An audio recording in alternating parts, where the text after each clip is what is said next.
Sampurasun para mitra, kalintang bingahna tiasa tepangdeui dina acara Pani Ismanah di kanal YouTube YKB Bahasa Sunda. Sate acan urang ngabandungan pangnyenyepan dinten ieu, hayu urang neneda nyuhunkeun pingpinan Roh Suci. Nun ama nulinggi di sawarga, abdi sadaya nyuhunkeun pingpinan Roh Suci, kangge nuhun abdi sadaya dina ngalenyepan pangandika Gusti. Berkahan abdi sadaya supados tiasa ngaregepkeun sareng ngalarapkeunana dina kahirupan sadidinten.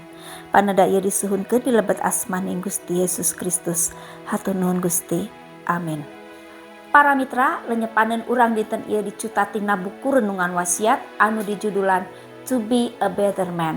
Dumasar Serat Tesalonika nu kahiji pasal 4 ayat 8 dugi ka 12 sareng nas janten puseur panglenyepan urang nyaeta ayat nu ka-10 anu unggalna kieu. Ngan pamentas sim kuring sing leuwih ti kitu. Para mitra, industri kreatif mingkin kabuka sareng mekar pikeun dihontal ku para nonoman. Kreativitas janten hal penting pikeun nembrakna lowongan padamelan, boh nu milari, boh anu nyiptakeun padamelan. Di sahiji warung kopi langganan, katawis sajumlah nonoman nuju diwawancara. Aranjeunna ngalamar padamelan janten barista, nu ngadamel sareng nyuguhkeun kopi kangge palanggan. Tingali geura disabudeureun urang. Geuning usaha nu basisna kreativitas, anu dasarna kreativitas teh nuju tumbuh subur sareng pas pisan tepung sareng pasarna. Para mitra, hirup suci ditengetan ku Rasul Paulus ti sagala arah. Salah sawiosna kasalehan rohani sareng ngahirupan ritual katut ibadah. Ngajagi kasucian sareng kasatiaan hirup nikah oge janten bagian nu penting nu teu tiasa disapirakeun. Nanging didamel sareng mandiri sacara ekonomi oge janten bagian tina kasucian hirup sacara Kristen. Para mitra, Rasul Paulus ngahiap ka umat di Tesalonika pikeun ngahirupan gabungan antara iman anu tuwuh dina ibadah, sisatia di antawis pasah nganu nikah, sarta mandiri dina nyumponan kabutuh sadidinten.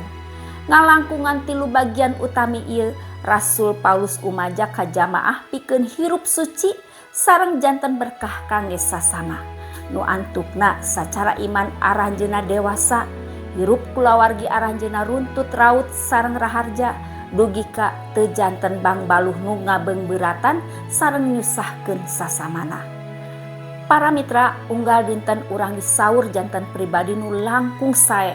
Bahasa dengan nama To Be a Better Man. Janten jalmi nu langkung sae sakumaha peperih Rasul Paulus dina ayat nu ka-10 tadi sing langkung ti kitu.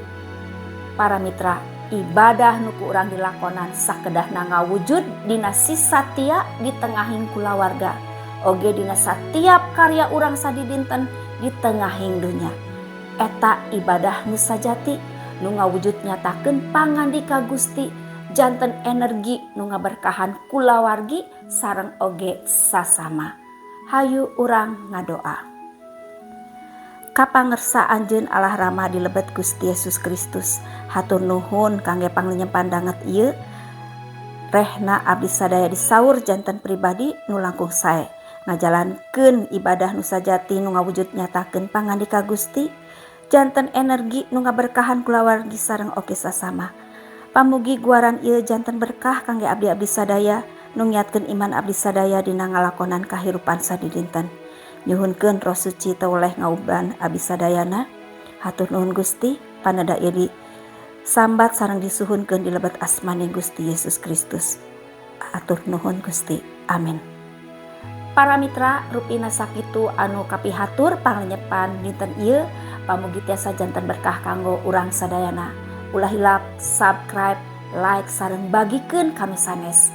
Margi ku cara kitu para mitra tos ulu biung dina ngamasurkeun Injil kasalamatan sasarengan YKB.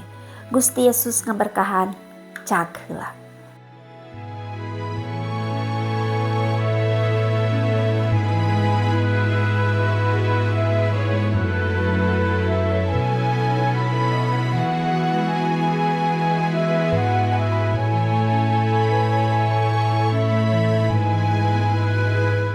Sahabat, mari dukung pelayanan dan pekabaran Injil melalui YKB dengan membagikan link acara ini kepada sebanyak mungkin orang. Dukungan juga dapat saudara lakukan dengan mentransfer dukungan finansial ke rekening BCA ke nomor 450 305 2990 450 305 2990 atas nama Yayasan Komunikasi Bersama.